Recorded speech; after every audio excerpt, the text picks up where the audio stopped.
So now, in our journey to understand the democracy, the principles of democracy and the structure of democracy, one of the key factors which are most important, or these two are considered as the basic foundation steps for democracy. One is the political parties, the other is the election procedure. So when we talk about the political parties, what are political parties? So today's chapter we are going to deal with political parties.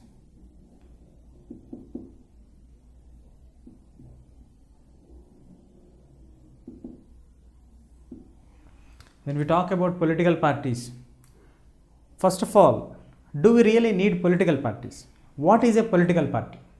What does it do? Or how do the common man understand a political party? For example, when we move to any village or when we go to any place where there is no much development or there is no much advancement of the things, there people would identify the programs with the parties. For example, let us take Congress Party. Congress Party has a collective motto of does benefit for the people, like Indira Gandhi's slogan which was given as Garibi Hatao. So people started to associate the political system with the political parties. So now let us try to establish what is actually political party and what does it do? What are the basic criteria or the functions of a political party? That we shall try to understand now. Let us see here, political parties. What is a political party in actual definition of the word? Let us take the definition of political party.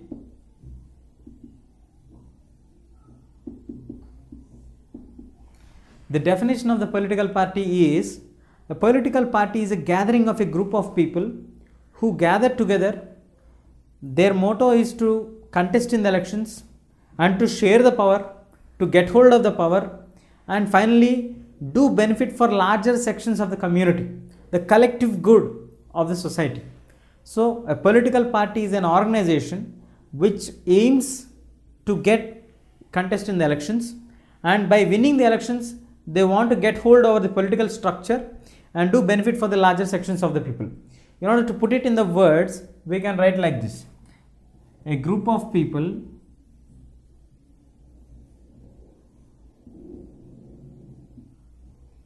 with certain common ideas and the ideology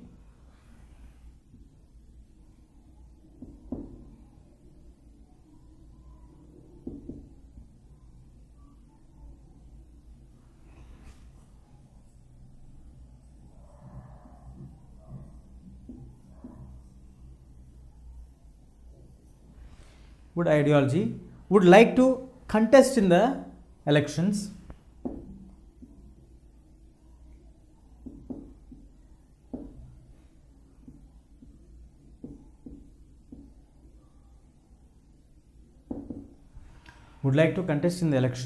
and finally if they win the elections they want to hold the power in the hands.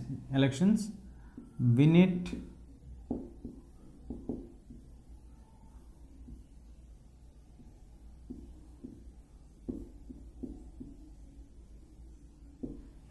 so after they hold the power, their basic duty was to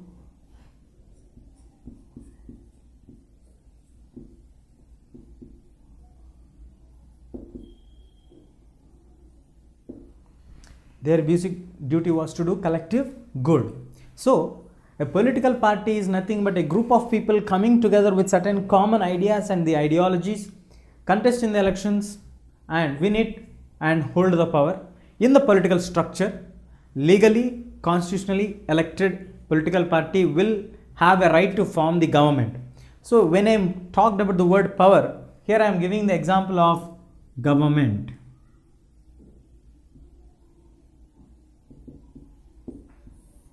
So the power means to form the government. So after forming the government, the party would like to do collective good of the society. So this is the basic need for the establishment of a political party. Now let us try to understand what are the duties that a political party does after it comes to power, or what can a political party do after it turns to be active in politics. So now when we discussed about the political parties,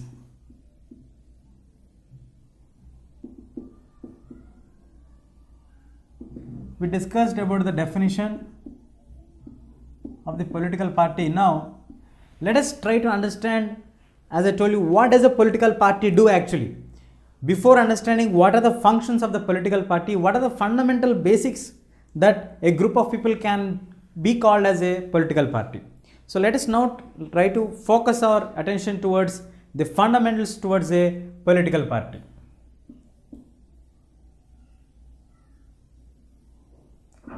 Fundamentals of a political party. A political party is generally known for its part, like for example, which part of it is going to represent. Let us take Communist Party of India. It represents equality stand and it follows the ideology of communism. And for which section of people does it stand for? Let us take the other thing is stand. For example, if you take Telugu Desam Party, TDP. TDP stands for all the Telugu spoken people. So political party clearly reveals for us that it has a particular ideology. It stands representing a particular people. So this representation of a particular people or the ideology are two basic criteria or the basic functions or the fundamental requirements for a political party. At the same time, we also have a defined structure to be called as a political party. Any political party has three definite components. Let us see what are the three definite components it has.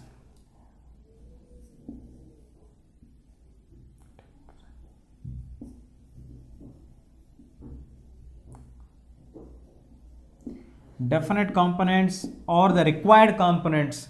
First one, we generally remember all the people, those who are in the top profile of a political party. Let us take Congress. We remember Sonia Gandhi, Rahul Gandhi or Chidambaram or the names which are on the top line. In the same way, when it comes to BJP, we remember we remember about Narendra Modi, we remember about Arun Jaitley, we talk about Home Minister Rajnath Singh. So we have all the top line people. These all top line people, all the high line people are known as the leaders. So let us put this as a first requirement or the first component to be called as a political party. So when we have leaders, that is the first basic components, we should have a leaders. Second basic component was active members. Members, those who contribute for the development of the political party. Members, those who voluntarily come up to do service for the party. So all these people will be bracketed in the active members category. So when I come to the third category, that is the followers. So the first component is the leader who has to lead the party. The second component is the active members who make the leader to be facilitate him to take in a structural manner the political party, the policies and everything. And the third basic thing which makes a political party to come into power is the number of followers that political party has. So depending on the number of followers the political party has, it will having the rating or it will be contesting in the seats, it will be getting the seats, it will be winning the seats. These all things are done. So these three are required or basic factors for a political party. That is the leader, the active members, the followers. The leaders, the active members and the followers are the basic components which are required for a political party. Fundamentally, it represents to a part or a communism or an ideology, and it also have a particular stand to which category of people does it want to represent. When we move out of the basic structure of politics, like when we talked about the definition of the party, like a political party is a group of people coming together with an ideology and do contest in the elections, win the elections, then form the governments and take the responsibility to do collective good for the society. That's the basic definition of democracy in regards to political parties. But when we talk about the fundamentals and the components, the fundamentals are it do represents a stand, it do represents a particular part of the region where it is being hold its range of influence there. And then when we talk about the components are leaders, active members and the followers. then what are the works that are done by a political party? I am not talking about a political party after forming the government, what does it do? My focus is very clear. What does a political party do when it gets into the hold of the power? Or what are the roles that can be played by a political party? So we can term them in the category of functions. So under the functions, what are the functions of a political party? As you all know, the first basic function of the political parties, as it is predefined in the definition itself, a group of people with a clear ideology come to contest the elections. So political parties' first duty is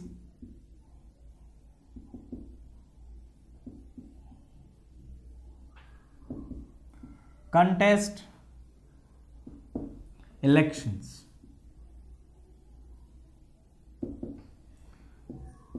So the political party is the first and the prima facie duty is to make the political party to make its candidate to go for the elections, to run for the elections. So when a party has decided to launch itself, it needs a structural background of leaders, the active members, then it needs the followers. Once everything is set right and everything is clear, and when the elections are coming forward, they would like to put their representatives to the people. So they would like to say that on behalf of our party, this particular candidate will be running in the elections on the name of the party. So we would like all people to support him. So this is very clear stand from the political party that they need to seek the support of the people by putting a particular candidate. This candidates will be decided by the party members only. The people do not have any choice to decide who will be the party candidate. It is the people who decide after the party finalizes its candidature. Then the people would like him, then they would go ahead by giving him the number of majority of votes. People do not like him, they would reject him and he would lose the elections. Obviously party also will lose the elections there on the name of the candidate. So first basic criteria or the basic function for a political party is the parties will make the candidates to contest in the elections. That is the first stand. It is followed in India, in US also. In most of the times, parties are only deciding the candidates to contest in the elections. Let us take in US, we have the parties electing their leader. Obviously, that leader will run for the elections. Example, Obama, where we have, he has won the party elections, then he has moved on to the contesting of the presidentialship. In the same way, when it comes to BJP or Congress, in BJP we have the party elections within that, where they decided obviously we would go for Narendra Modi this time, and Modi has run for the prime ministerialship. So the parties would decide who should be the candidate of the party. So that is the first point where it comes clear for us. The second point is put forward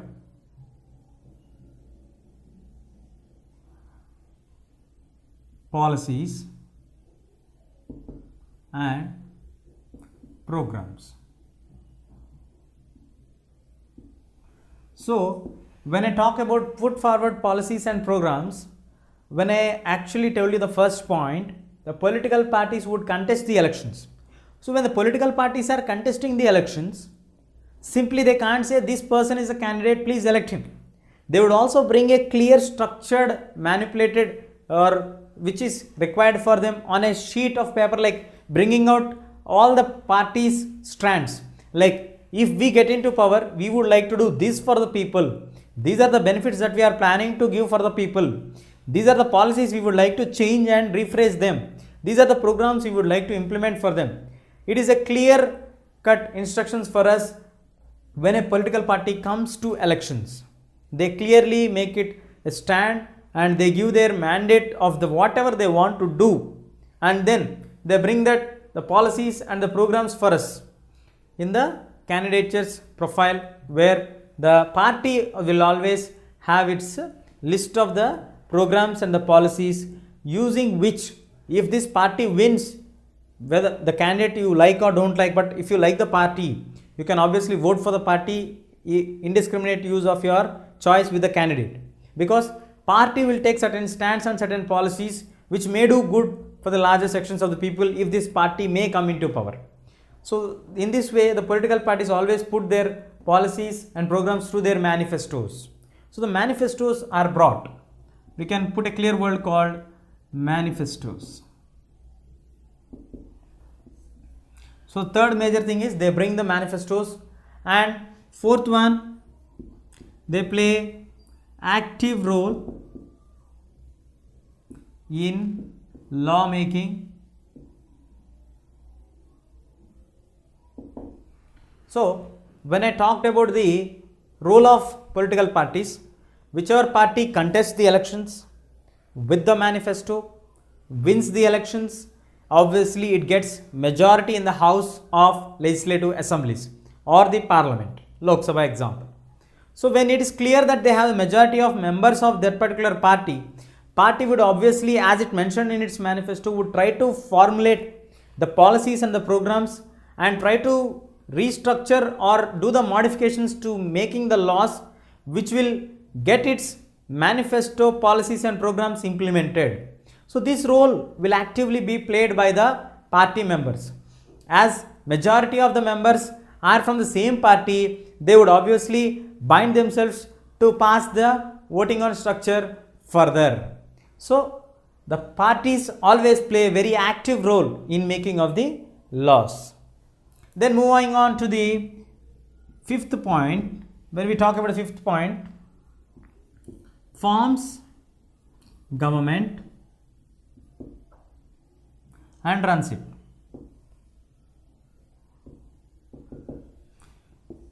So when I say forms government and runs it, the party which has got the majority of seats in the legislative or in the Lok Sabha obviously makes it clear that they have the eligibility to form a political structure government. So once the government is formed, it is the responsibility of that particular political party to run the government. So the whole and sole responsibility comes and falls on the political party but not on the government. So the duty of the political party is to run the government.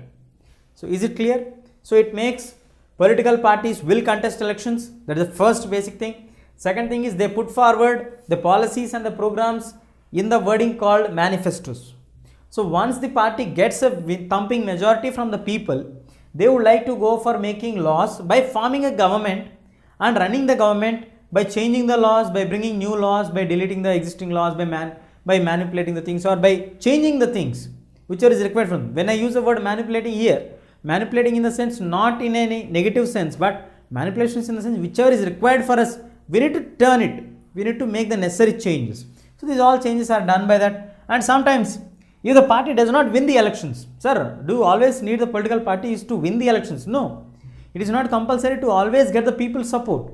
Sometimes the political party may not get the required number of seats which are required in the legislative assembly to form a government or in the Lok Sabha to form a government. So then they would go for taking the role of opposition party.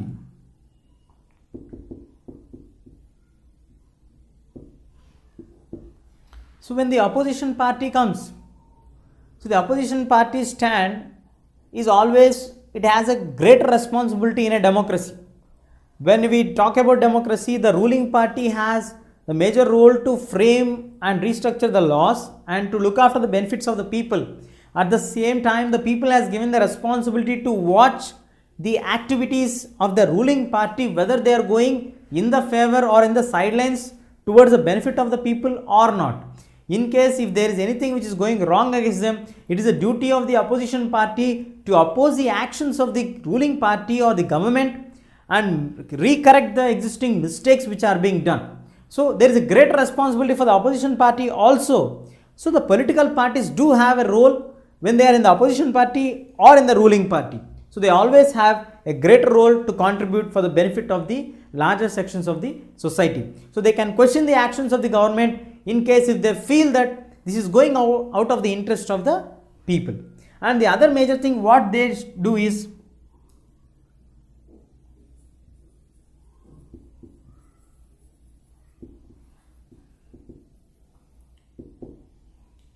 share or shape the public opinion. For example, generally we don't understand the exact clause, loopholes or whatever the changes that are going to come if a law has been passed. So it is the responsibility of the opposition party to collect the information, to enlighten the public like what is actually happening here.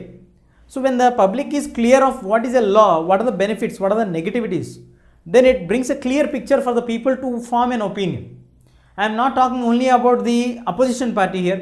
Any political party, whether it may be a ruling party, whether it may be an opposition party, whether it is a political party, irrespective of its stand on the power, it may be on the position, it may be on the opposition, but if a political party is in the social domain of the society, it is the responsibility of the political party to enlighten the people on any issue if they would like to bring it to the notice of the people.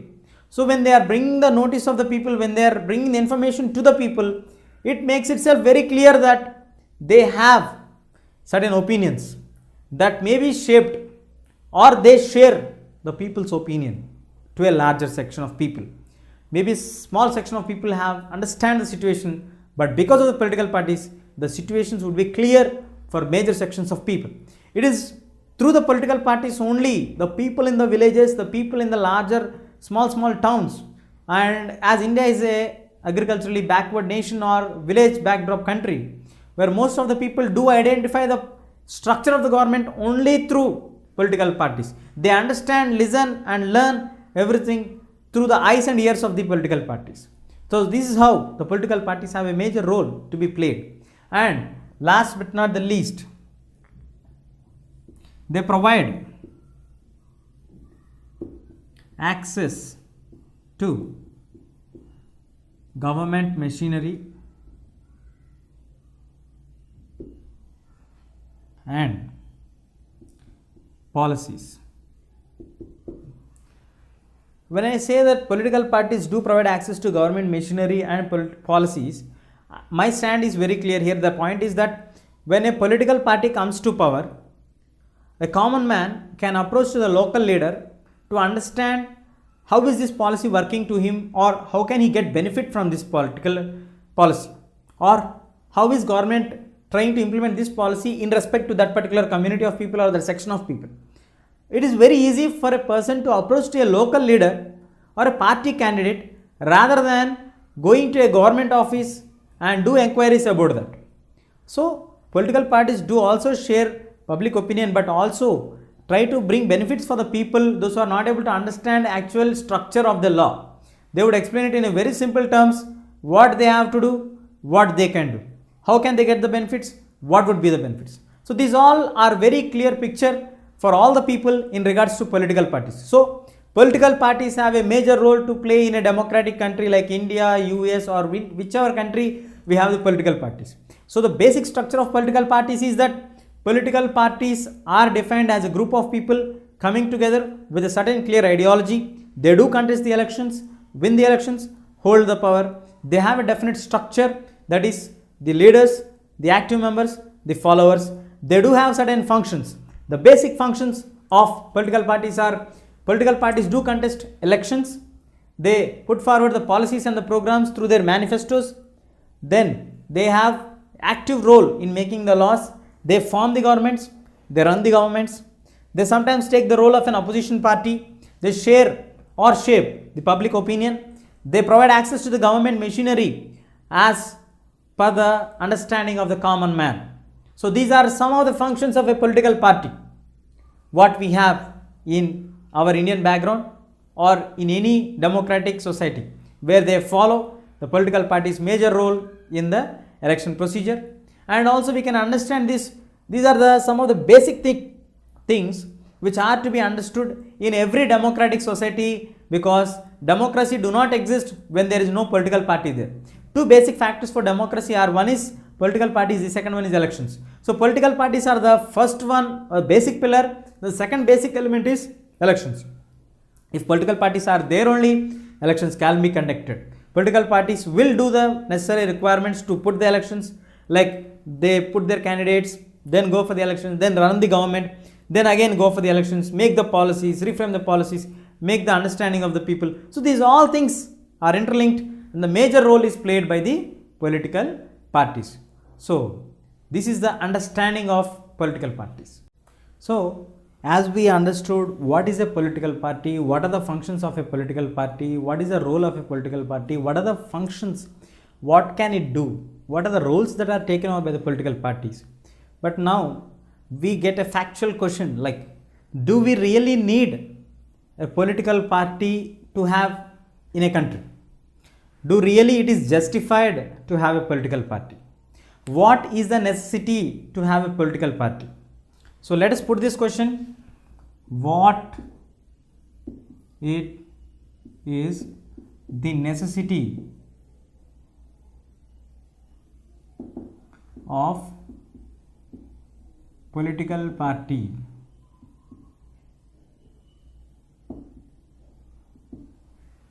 So when we put the question like what is the necessity of a political party?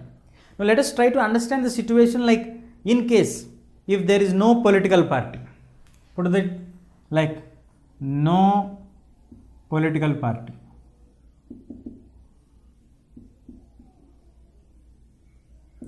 So when there is no political party, as we discussed earlier, political party is nothing but a group of people coming together with certain common ideologies and have plans, policies and programs.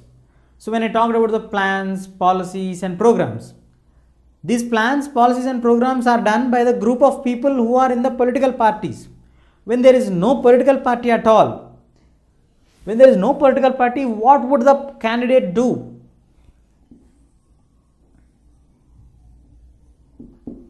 We have candidates standing in the elections, but there is no political party. So we have various number of candidates standing in the elections all over the nation. So there is no binding force between one candidate to the other candidate. Okay. So when the candidates are independent, there is no binding between them. When there is no binding between them, ultimately it would lead that they would not be able to contribute for the benefit of the society. So how can you say that they could not contribute to the benefit of the society? It is very clear. Unless and until a certain group of people come together, they do not have the ability or capability to form the government. So the basic problem what we get is no to government. There is no option of having government. So when the candidate is not sure whether he will win or not, even if he wins also, he may not get the support of the other candidates to make him or form the government. Ultimately it would lead like there is no government. And what can the candidate say? Because there are no policies also. So when there are no policies for the party or there is no party, then there is a candidate where there is no independent binding between them, because they all are independent. They would react according to whatever they want, what is their wish, and there is no government possibility of getting formed. When there is no government, there are no policies, there are no laws. So this kind of question mark scenario comes into our brains. So when there is no political party, the situation is being completely chaotic.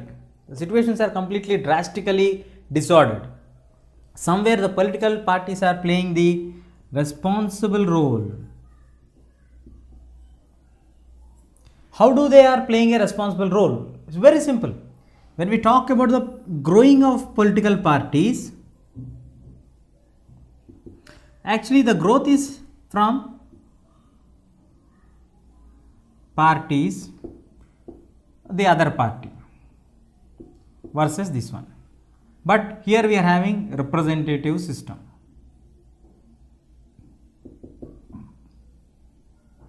Let us take here Congress, here BJP. Ultimately they are getting some representatives from their party to form the government, and the responsibility to run the government falls on the party which wins the elections. So somehow we are getting a responsible person to look after the government. So the basic requirement for a political structure to run is we need a government, we need it to be framed laws, the laws to be executed properly. In case the laws are contrary to the people, it should be encountered and to be questioned by the judiciary. So the entire process is mandatory that we need to have a political party. So that's why we can say it, right, that the necessity of the political party. What is the necessity of the political party? Yes, we need political parties to run government, frame laws, and be responsible to people. So the basic question is, what is the necessity of political parties? Political parties are required. Yes, political parties are required because they have to be running the government, they have to take the responsibility to frame the laws, they have to be responsible to the people. At the end of the day, when the term ends, these people go to the elections on the name of a party, explaining to the people like what they have done in the past term or what they would like to do in the coming elections if they win the elections. So the major role in a democratic structure do plays with the responsibility of political party. So as we understood what is a political party structure, functioning, components, basic duties and all these things, now the question is whether or how many political parties are required for a country? How many political parties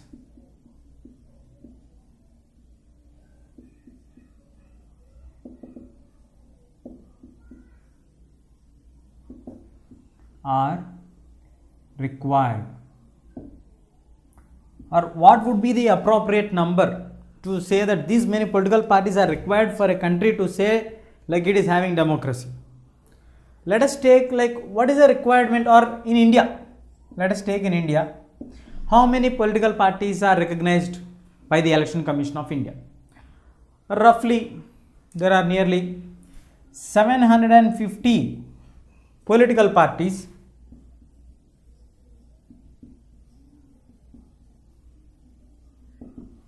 recognized by Indian Election Commission. So in India we have 750 political parties. So when we talk about the political parties, so what would be the appropriate number to say that how many political parties do we have actually, or how many should be there to have a perfect democratic structure, or what would be the basic criteria to say that these many political parties are required?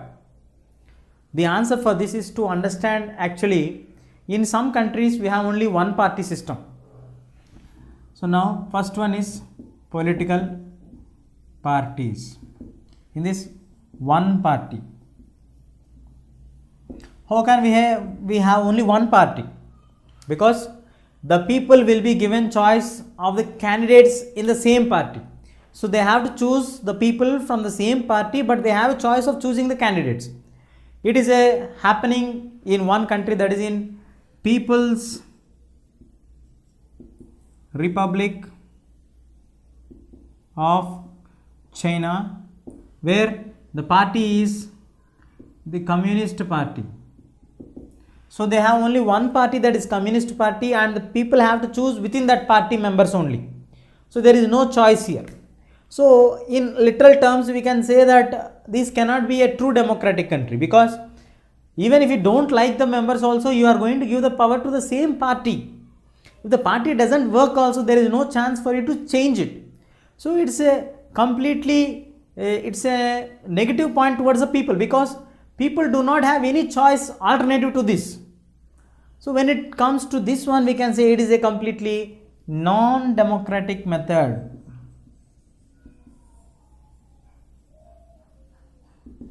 So when let us take two-party system.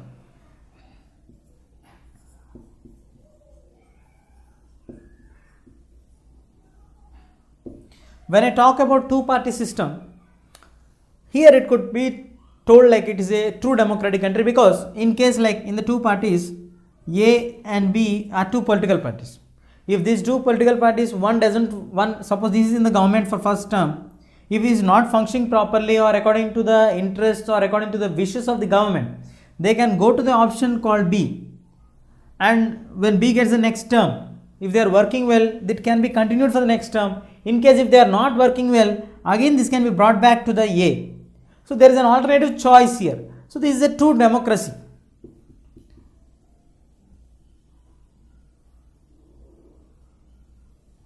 So this true democracy happens in a two-party system.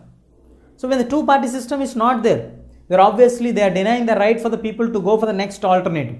So where do we have the two-party system or the true democracy? We have in the countries like UK and USA. In UK we have the Labour Party and the Conservative Party. In USA we have the Democrats and the Republicans fighting to a larger extent on the two-party basis, either this party or that party. So we have a clear choice to choose. There it clears, defines the choice for the people like in democracy. So in democracy you need to have a choice for the people, which is provided by two-party system. But when it comes to India, when we have 750 political parties, how can you say that India is having a democratic structure? It's very clear. See, though these many political parties are registered in the Election Commission of India, but the true competition would be maximum between 2 or 3 political parties. Like, let us take a scenario which happened in 2004. In 2004, we have the groups like UPA, United Progressive Alliance, headed by Congress, National Democratic Alliance, headed by BJP, Congress, and the Left Front, headed by CPI. So, when we have 3 shift of the entire political structure, so the competition would be between these 3 political parties only in the large. So, in India we have a choice of choosing either the UPA government or the NDA government or ultimately to the Left Front. So, this variety of options can be provided in a multi-party system. So, it would be right to justify that in India also we have democratic structure because the people have a choice to choose their representatives by having the variation of the choice. When it comes to one party candidates, they don't have any choice here. The same party will come to power. The candidate may change. When it comes to two party system, yes, we have a little bit choice of changing the parties, either this or that. But when it comes to India, we have a choice to have clear structure of how to go above and how to go below, because we have a variation of choices and we can stick up to according to our choices. So now the fundamental question is, why do these many political parties come up? See, the political parties come up because of the social and the geographical diversity. Political parties come up because of social and political diversity. So when the social and the political diversity is going ahead, in order to accommodate all the diversified features, all the social features, all the political diversity situations, we need certain things which are required to accommodate them. So in order to accommodate the interests of the different sections of people, different political parties come up. So it is the way that history or the process of the elections that make the political parties to pop up inside. So can we decide the number of parties to make sure that these many parties are required for a country to be having perfectly set a true choice of democracy? There is no system which can justify the political party structure in any nation. And one more thing is, any system would not fit to the other systems. For example, in India you have a multi-party system, but this multi-party system do not fit for the people in USA. The two-party system may not fit to people in India. So these kind of variations are there depending on the social, historical and the diversified groups that live in the different countries. So there is no single system which is appropriate for all the countries. So the answer to this question is, how many political parties are required for a country to be called a democratic? We can simply justify that no system is appropriate for all countries. It varies from the situation to the situation. It varies from the condition to the other condition. So as the changes come, people may get new political parties. But ultimately, when you have more number of parties, people have a choice to choose between them. But political parties do play a major role in the election process, in the development of the country, in the entire setup of the government. That's the main understanding of a political party. Now, we shall learn about the political parties, how do they exist in the national framework. Let us see now. So, as we know, what is a party? We have seen a political party or a party, the group of people who come together with the similar ideologies in a constitutional framework to deliver their work in order to do better for the society. That what we have discussed earlier. But now, in the process of elections, we have different types of political parties. How do we categorize the different kinds of political parties? Or how can we say that these parties are that category or these parties are divided into that category? What are the criteria to divide the political parties? That we are going to understand them. First of all, any political party has to be recognized by Election Commission of India. So as per our records of 2006, we have 750 political parties recognized in India. So these all political parties are recognized by India under different categories. So in a democratic framework, we have two different types of political parties. The political parties which run within the segments of the federal structure, within the limitations of the state, are known as local parties or federal parties. When they work in more than 2 or 3 federations or 2 or 3 federal states or within the whole nation, that is called a national party. So we have two major categories of parties recognized by the Election Commission. Those are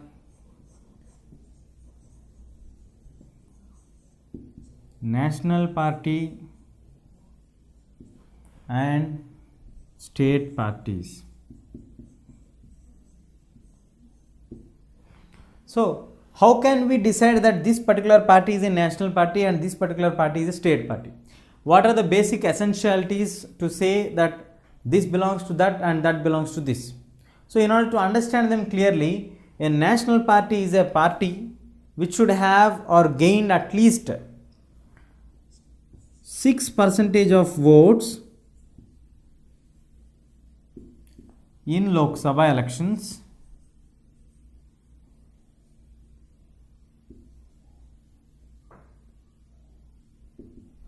% of votes in the Lok Sabha elections, or in 4 Vidhan Sabha elections.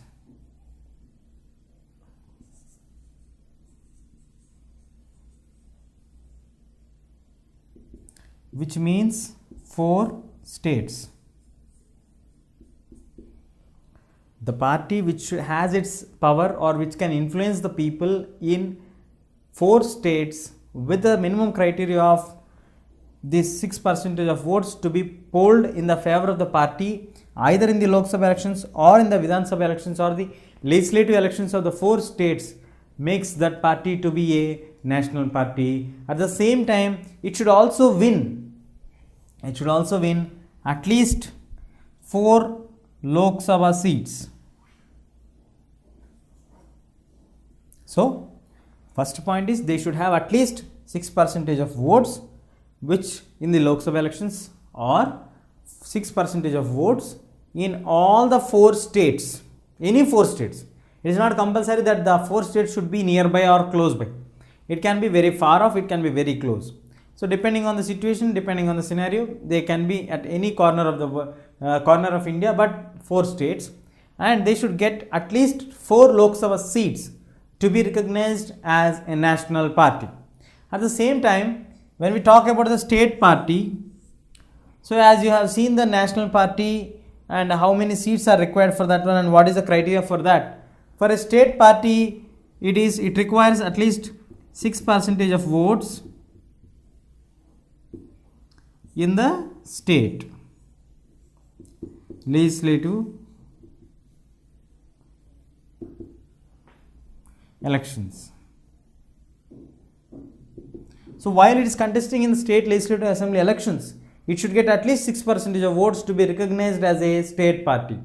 So as the criteria for the Lok Sabha, we have 6% of votes in the Lok Sabha elections at least in the 4 Vidhan Sabha elections or in the state legislative assemblies when they were contesting, they should get 6% of votes. At the same time, they also should win at least 4 seats of Lok Sabha to be claimed as a national political party. When the scene comes to the state party, we have 6% of votes, the same percentage when it comes to national party and as well as for the state party. And the state legislative assemblies, they have to win at least 2 seats. So they have to win at least 2 seats to be recognized as a state party. We shall now discuss various examples of national parties so that to understand clearly what are the major national parties in India.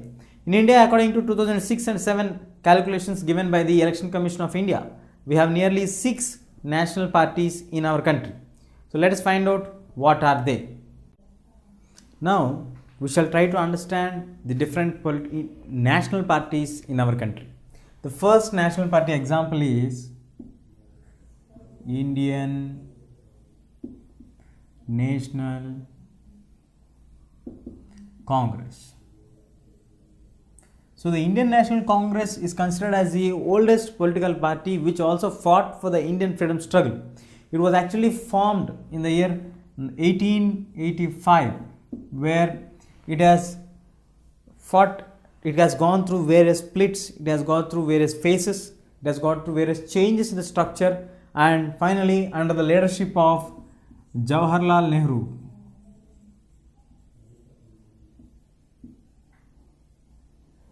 the Honorable First Prime Minister of India, who took the initiative to develop India in a larger sector and gave a clear picture of India's foreign policy. He was rightly considered as the architect of modern India. So from 1947, when India became independent, to 1952, he was in charge of the interim government.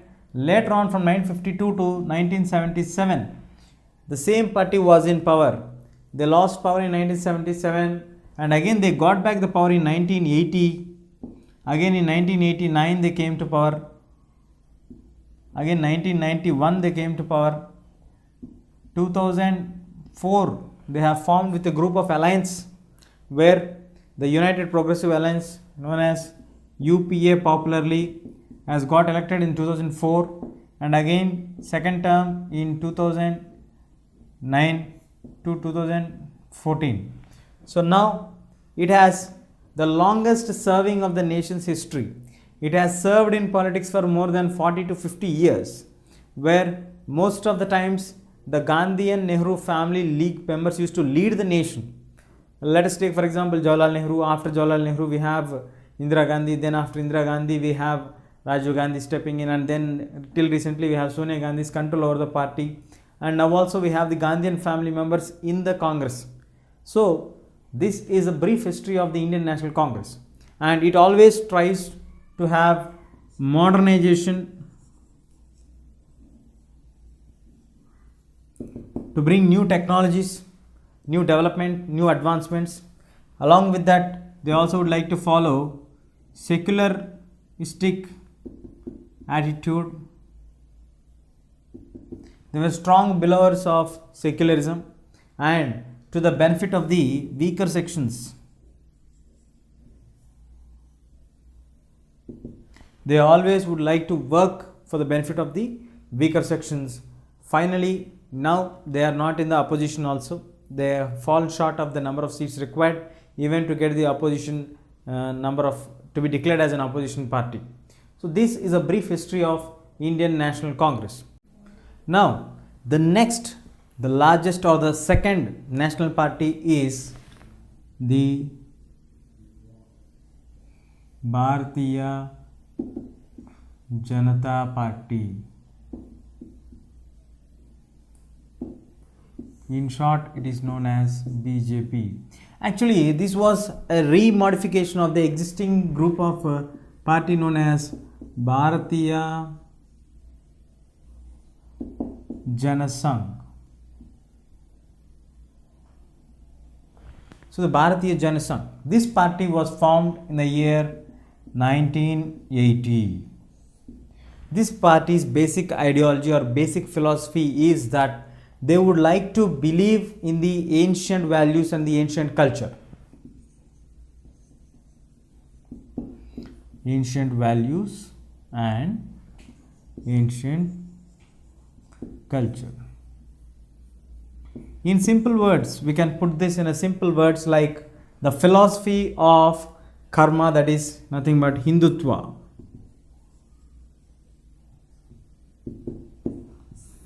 The philosophy of Hindutva. This is truly believed as a basic foundation step for the Bharatiya Janasangh, from there to the Bharatiya Janata Party.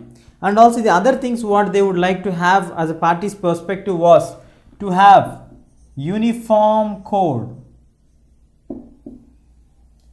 including Jammu and Kashmir. So when I say this word like uniform code, actually we have a special clause where in Jammu and Kashmir the Indian constitution is not applicable. Exactly how is it applicable in the other corners of the world? In Jammu and Kashmir we have a special case where it has a special laws for that. So they want to change that one and to make Jammu and Kashmir integral part of a country and have a uniform civil code or uniform laws of codes which are necessary according to the requirement, and do it so that everybody feels that Jammu and Kashmir also is a part and parcel of India only. There is no special laws or special privileges given to the Jammu and Kashmir people. And till recently the influence was only existed up to the north, later towards the west.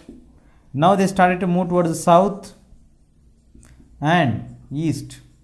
In the recent elections in 2014, the NDA alliance actually, but the BJP emerged as the strongest,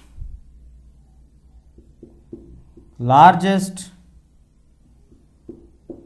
party, getting 385 seats in Lok Sabha.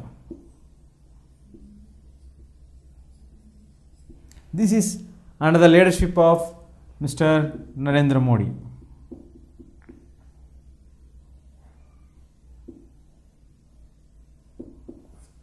So now BJP is the largest party, having and claiming to be the largest number of seats in Lok Sabha and gaining more number of seats.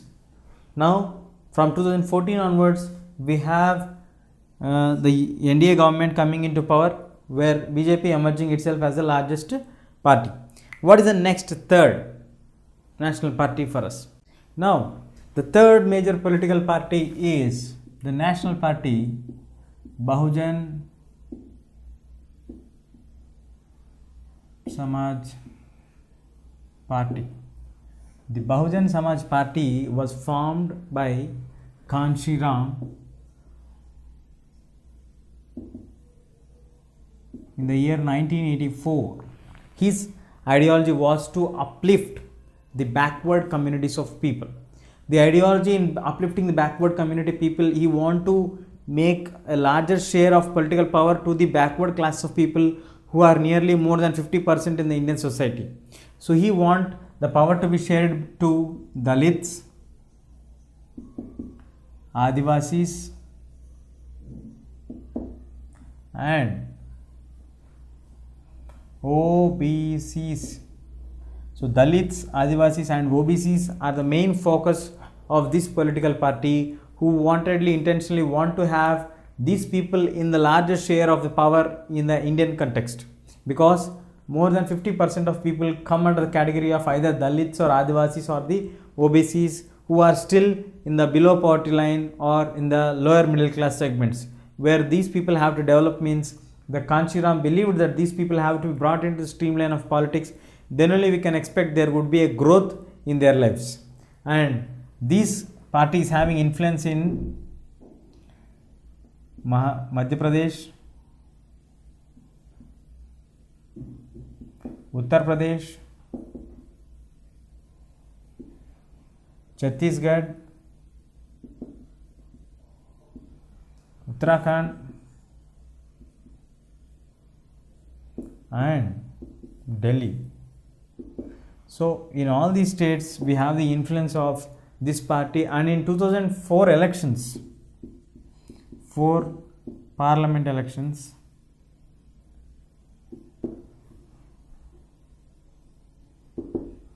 this party has gained 5% of seats, 5% of votes in the actual process, and 19 seats to Lok Sabha. So Bahujan Samaj Party is also recognized as a national party, which was started by Kanshi Ram in the year 1984. His main agenda was to give the political share of power to the common man who are coming under the category of the lower middle class group, Dalits, Adivasis and the OBCs.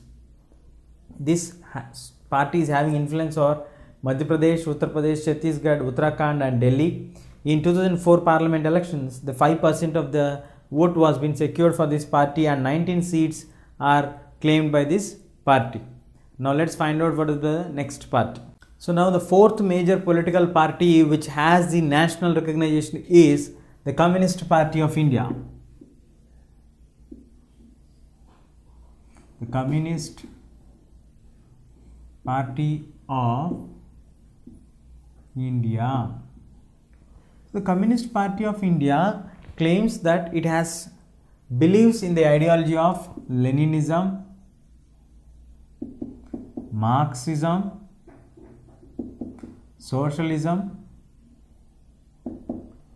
This was formed in the year 1925, and they are extremely against modern technology, modernization. When I say here modernization, they are against the foreign flow of currency. They are against the free foreign flow of the currency, because ultimately when we allow the foreign inputs to come into our nation, we would directly or indirectly being controlled by the foreign national powers. That is the intention of the Communist parties in not supporting this issue of foreign flow of currency.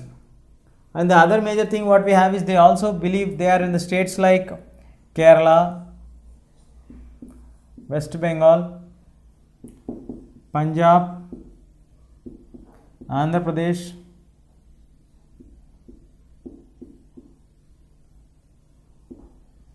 and Tamil Nadu. So Communist Party of India came to existence in 1925. They believe in the ideology of Leninism, Marxism and Socialism. They are completely against the private property segments or capitalistic attitude. They are completely opposite of modernization also, because they don't support the modernization. They are against of modernization. They are also against of the foreign flow of the currency, because somewhere the other they believe that if we are supporting directly the foreign flow of currency, we would directly be getting under the influence of the foreign nationals, where our sovereignty will be questioned. That is the main intention of them. And this party is in existence of West Bengal, Kerala, Punjab, Andhra Pradesh and Tamil Nadu. So this is how the greater contribution has come. But in 1964, the party got split. From then, the role of Communist Party has come down effectively. So the party which got split from the larger segment of the party, that is the Communist Party of India, which was formed in 1925, got split in 1964 and emerged into a new political party which also had influence in more than 4 states. That's the reason why it is recognized as a national party. The party is none other than Communist Party of India.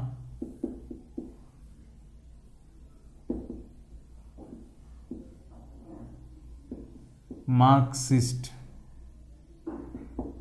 who believes in the ideologies of the Marxist group. So now this party also has been formed on the guidelines of the Communist Party of India. So they also believe in the Marxism strongly, Leninism, and also they believe in socialism. So sometimes we also get confused like whether both the parties believe in the same guidelines. Yes, both the parties believe in the same guidelines. The only adding factor what we have is that we have Marxism also getting added here, where it is not found in the Communist Party of India. So now when we talk about the policies or the existence of this one, it was formed or came into existence in the year 1964, and it created a record by being continuously in power for more than 30 years without a break. Continuously in power in West Bengal for more than 30 years, and created a new record by being a party which holds the state for more than 30 years. It is a standard party in West Bengal, and we also have its influence found in Kerala, Tripura, Meghalaya, etc. So in these parts of the India, we have the influence of Communist Party of India emerged out of Communist Party of India, that is CPIM, out of CPI. It came into existence in 1964. It believes in the ideologies of Marxism, Leninism and Socialism. The new record which was set by the Communist Party of India, Marxist ideology, is that it was in power continuously for more than 30 years in West Bengal. There is a special significance of this political party. Now the other major political party, the last but not the least political party which is recognized as a national party, is the sixth party, that is National Congress Party. The National Congress Party is in short form known as NCP. This came to power in 1999 or came into existence in 1999. Its birth took place in the year 1999. It's more influential in the states of Maharashtra,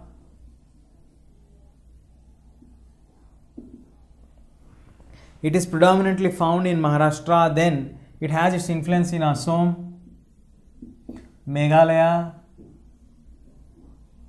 Tripura, etc. So this party also believes in the guidelines or the ideologies of secularism.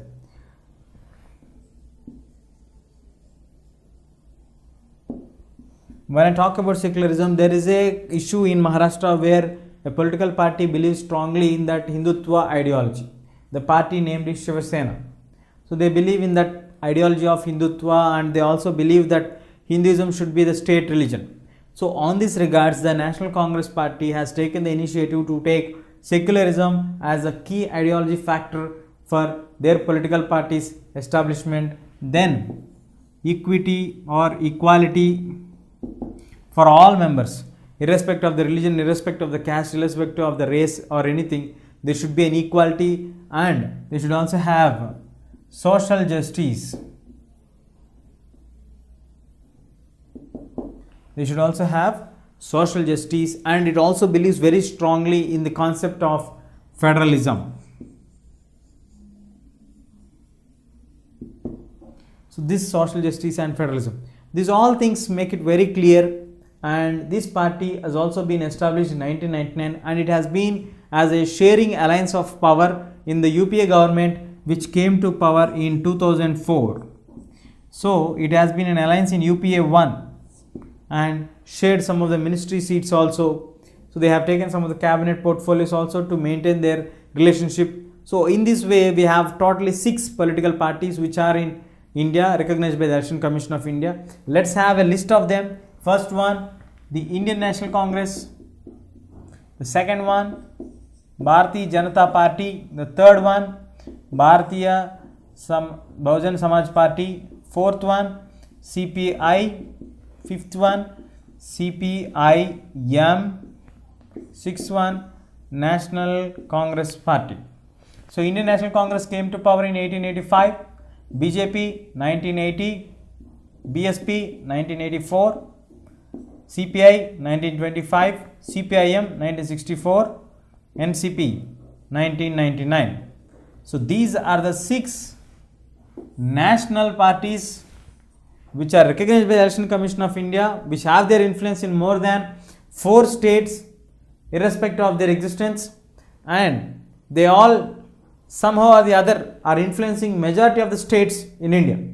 So once again I will read out the list of the party names once. The Indian National Congress was established in 1885, BJP in 1980, BSP in 1984, CPI 1925, CPIM 1964, NCP 1999. So these are the major national parties which we have in our country. We also have state parties. So we cannot discuss all the state parties because we have many state parties. We have 29 states. In 29 states, we have in every state we have at least 2 or 3 state parties. So it would be very difficult and a tough task for us to discuss or analyze the different state parties.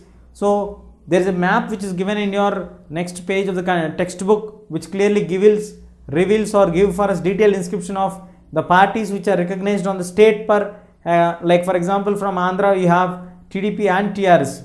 In the same way state wise you have all the political parties jotted down for you. So please refer that one and get an idea of what are the state parties, because there has been a key important question in the previous examinations asking list out the national parties and any 6 state parties. So national parties are anyway 6, so you can write them. But when it comes to state parties, you have to remember the state political parties and then you need to understand them and then write the answers for this one.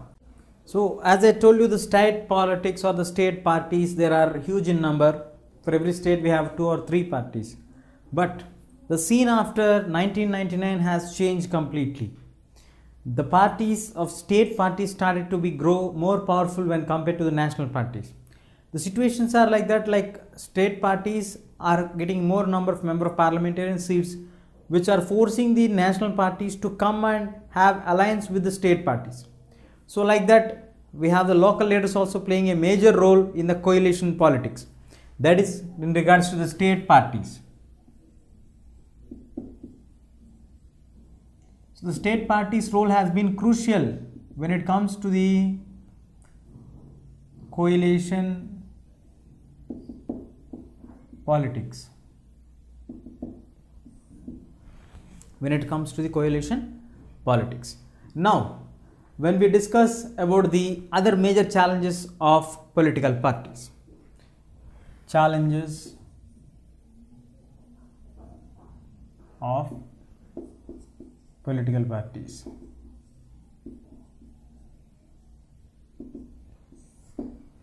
So the first major challenge for a political party is that what is the basis or what are the troubles that we face is that lack of internal democracy.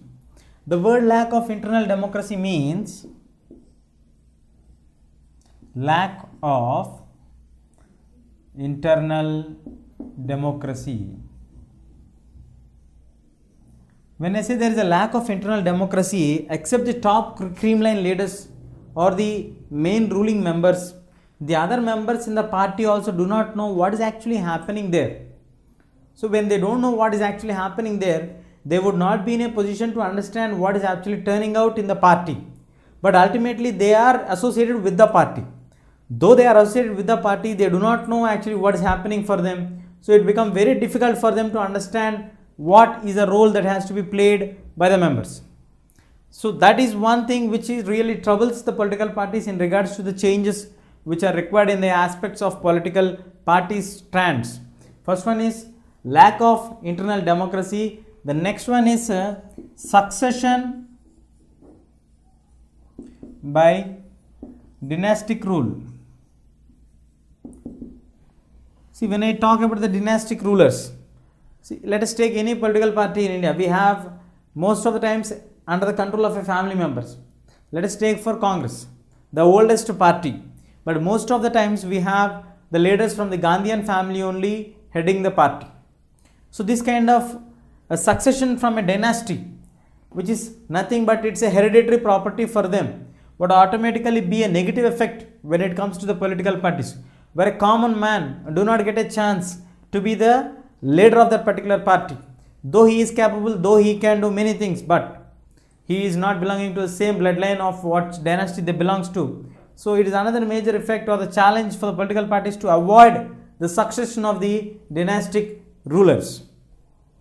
The next third factor is the money and muscle power. When I say about the money and the muscle power, the meaning of this word money and muscle power is nowadays you can understand everything. The politics is always rotating around the influence of the rich people, those who can contribute more for the parties. So the influence of money and the people, those who are very much influential in regards to the terms of the community, in regards to the terms of the religion, in regards to the support of the sections of the people, which obviously makes them to feel muscle power for them. And this is also the major challenge for the political parties in regards to lack of internal democracy, succession by the dynastic rulers, and money and muscle power also are affecting them. And now we also have the next major challenge is fourth one, no meaningful choice. So when it comes to no meaningful choice, what is the meaning of that no meaningful choice? See, when we take an example for UK, in UK we have two political parties. One is Conservatives, the other one is Liberals or Labour Party. When I talk about the Conservatives and the Liberal or the Labour Party, both are formed in almost the same guidelines. Both believe in the secularism, both believe in the attitude of constitutional setup, both believe in the attitudes which both are similar to each other. So when it comes to meaningful choice, we don't have any contrary parties here, which we get the choice of Conservatives to Liberals or Liberals to the Conservatives. Both are doing the same philosophy. Ultimately, even if the voter do not want to vote for either this, he is forced to vote for this. So in this way, they are not providing any meaningful choice to the real voters. So these are the four major challenges which are being a serious discussion of the modern time. And now, when we talk about how can the parties be reformed, how can the parties be reformed, how to reform the political parties, how the parties to be reformed. When I ask this question, how the parties to be reformed, I am asking the clarity here on which point can we make the parties better than the existing form. One common thing what we observe is the MLAs and MPs do defection. When I talk about the word defection, defection means changing from one party to the other party. For example, I got elected to a Congress party, but after I saw the results, when the BJP has turned out to a major political party, I would like to go and join to the BJP party because I may expect some kind of extra benefits from that party because it is in the ruling zonal. So I can get more power or more privileges. I may get a ministry or I may get some cash prize or any such kind of events would motivate me to leave my existing seat and go towards that set. So the Supreme Court has passed certain rules and regulations which clearly states that if you are changing your party, once if you are elected, you are going to lose your MLA or the MP seat. So you become a normal person, then you can go there. So this is very clear. So automatically it becomes to be understanding that we need to have clarity on which party you have, what ideologies you belong to. You can't jump the political parties as if you want and according to the situation which you feel it is inappropriate. It is not always right to have a jump attitude because you are representing a group of people. The next major benefit what they want is, the second step was affidavit. The election polling candidates or the person who is contesting in the elections must and surely put affidavit of whatever the money that he has spent, so that there would be a limit of that and that limit should not be crossed. In case if it is proven that the limit has been crossed, he would be penalized or he would be removed or his election would be proved as nulled. So in this way they brought certain restrictions on the money to be spent, because in India we have most of the people getting bribed, especially when they come to right to vote. When it talks to the village backdrop people are being paid money to vote for them. They do not understand the parties, they do not understand the politics, but they understand only the currency notes. So that is also one thing which has to be addressed seriously. So the affidavit issue has somehow brought a check on the money that is spent by the members participating in the elections. And then income tax returns.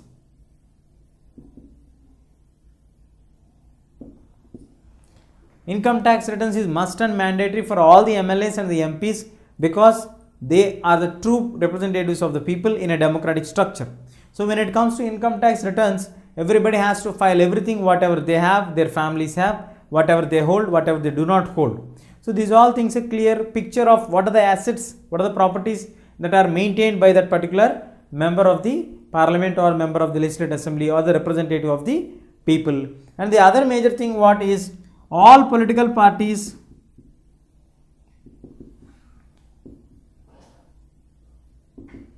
should maintain registers. Most of the political parties do not maintain the registers of their candidates, their voting donations, whatever they get. So it is mandatory for all the political parties to maintain the registers of the donations, what they take and what they need. If they are not maintaining any register, it has to be questioned, and this has to be also be made perfectly authorized, and they should pay or they should have that legible authority for the courts to check the registers. And we also have one more recommendations, that is 1/3 of the seats to women. It should be made as mandatory. So 1/3 of the seats by all the political parties, it should be made as a mandatory to give the number of seats for them. So when we ask these kind of things, the most of the things what we are expecting, like the affidavits, the income tax returns, the political parties having the registers, or the mandatory of the women seats, most of the issues are not accepted by political parties.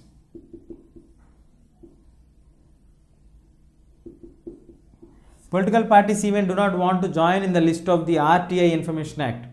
So in this way, the political parties are the private organizations until and unless they come into the power. So when they are as a private organizations do have their own constitution, their own set of rules and regulations. They follow them clearly. Until and unless they are not coming into power, they do not act as if they are responsible constitutional bodies. So the major question is, the political parties have to restructure themselves and reframe themselves and modify the existing negativities or the issues which has to be addressed seriously. So when we talk about the political parties, the major challenges for the political parties are the lack of internal democracy, succession of the dynastic rule has to be stopped, and money and the muscle power is to be stopped clearly, and there is no meaningful choice or no meaningful alternative which is provided to the voters in a larger scale. And when we talk about the reframing or restructuring of the political parties, it has to be MLAs and MPs has to stick up to their political parties from which party they have been elected, and they should file the affidavits compulsory and mandatorily after the elections. They should submit the income tax returns regularly. All parties should pay the income tax and also have a register on the acknowledgement of their members, their donors, and every donation whatever they get, and they should legally pay the tax for whatever donations they receive. And 1/3 of the seats mandatorily to be given to the women. These are some of the requests which are kept, but it is on the choice of the political parties whether they want to accept it or not. Political parties are truly having their own right whether they would like to accept it or not, because it is not under coming the constitutional provisions. Yes, it comes under the constitution, but they are still private bodies. They do not fall under the category of the RTI Act also. But still, we have many challenges for the political parties yet. So in this unit, we have understood what is a political party, what is the basic definition of the political party, how can we say a party to be a political party, what are the basic components of a political party, what are the different types or the different works, functions done by a political party. In detail, we have discussed them, and then we have moved on to the different national political parties, the state political parties, and then the challenges of the political parties, and finally to conclude, what are some of the suggestions which are given by the experts in order to reframe the existing political parties on a larger scale for the benefit of the community or the society.